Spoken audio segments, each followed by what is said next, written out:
শেখ মুজিবকে যে রান্না করে খাওয়াইতো, কি ধরনের প্রিজনারের জন্য আলাদা কুক পর্যন্ত দেওয়া হয়, যিনি বাঙালি খাবার রান্না করতে পারেন। ধরেন আমি সাটগাঁয়ে লোক, জেলে গেলাম, বাইরে কইলাম যে ভাই ডিভিশন দিবেন, লগে সাটগা থেকে ওই মেজবানি খাবার দাবার রান্না করতে পারে, এরকম একটা শেফ দিতে হইব, দিয়ে দিল। ব্যাপারটা কেমন হলো? আমি জেলে থাকলাম, ব্যাপারটা এরকম। হ্যাঁ, প্রতিদিন পত্রিকা আসতেছে, পত্রিকায় খবর পড়তেছে, জানে না কি হইতেছে আবার পত্রিকা পড়ার পরে। মানে বয়ানটা দেখেন, মানে সে যে পুরো জাতিকে নিরস্ত্র রেখে পালায়া চলে গেছে একটা জাতিকে, কত বড় মানে কাপুরুষ। এই কাপুরুষকে আমার মুক্তিযুদ্ধের জনক বানাইছে, তাকে মিথ্যাচারের কি পরিমাণ শিফট করতে হয়েছে তাকে চিন্তা করেন। এবং সে নিজে কোর্টে ওখানে জবানবন্দি দিছে যে আমি পাকিস্তানের অখণ্ডতায় বিশ্বাস করি।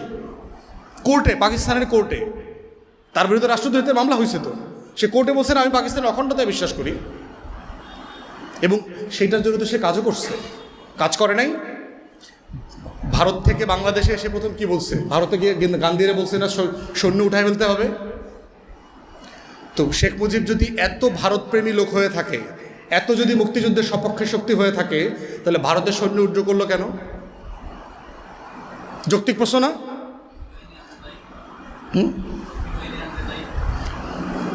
দরকার নাই তো, ভারতের বাহিনী উঠে যেতে হবে কেন? ওই দিক থেকে ভুট্টো জাতিসংঘে বলছে এটা ডিসপিউটেড ল্যান্ড, এটা এখনো আমার ভূখণ্ড। শেখ মুজিব দিল্লি হয়ে ঢাকাতে এসে বলতেছে ভারতের সৈন্য চলে যেতে হবে। ইন্দিরা গান্ধীকে দিল্লি থেকে বলছে যে আপনার সোলজার উঠায় নেবেন, আপনি আমাদের সাহায্য করছেন, ধন্যবাদ। এইটা কি ভারতের ন্যারেটিভের সাথে যায় না পাকিস্তানের ন্যারেটিভের সাথে যায়? যে ঠিক আছে আলাদা হয়ে গেছেন ফাইন, কিন্তু ভারতের পেটে ঢুইকেন না। শেখ মুজিবকে তো এটাই বলা হয়েছে আলটিমেটলি, কি আলাদা হয়ে গেছেন, যুদ্ধ হয়ে গেছে, ফাইন, কিন্তু আপনি ভারতের পেটে ঢুইকেন না। পাকিস্তান কি জিনিস আর ভারত কি জিনিস, এটা শেখ মুজিবের থেকে ভালো কে জানে? তার আত্মজীবনে পড়ছেন না? 46-এ কীভাবে হিন্দু বাড়ি অ্যাটাক করছে, রায়ট করছে, এগুলো লিখছে না সব?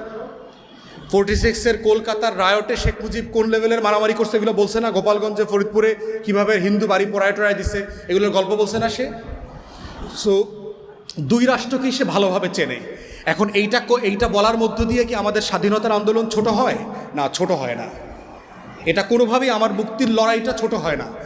যেটা হচ্ছে, এই লড়াইটাকে কি আপনি দিল্লির চোখ দিয়ে ব্যাখ্যা করবেন, না এইটাকে আমার নিজস্ব একটা জনযুদ্ধ বাংলাদেশপন্থী চোখ দিয়ে ব্যাখ্যা করবেন? আমার রাষ্ট্রটাকে আমার মতো করে ব্যাখ্যা করবেন কিনা? এর মানে এটা কি যে বাংলাদেশ পাকিস্তান হয়ে যাবে? প্র্যাকটিক্যালি সম্ভব? আমার সীমানা আছে। বাংলাদেশে কোনো মানুষ গত 54 বছরে বলছে আমি পাকিস্তান হইতে চাই? কেউ বলছে?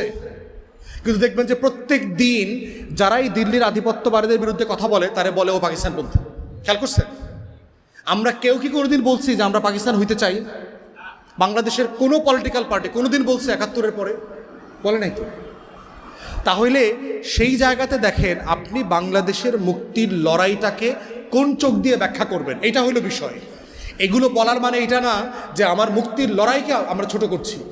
কোনোভাবে আমার মুক্তির লড়াই ছোট না। জেনুইনলি বৈষম্য হয়েছে, যুদ্ধ চাপিয়ে দেওয়া হয়েছে আমাদের উপরে।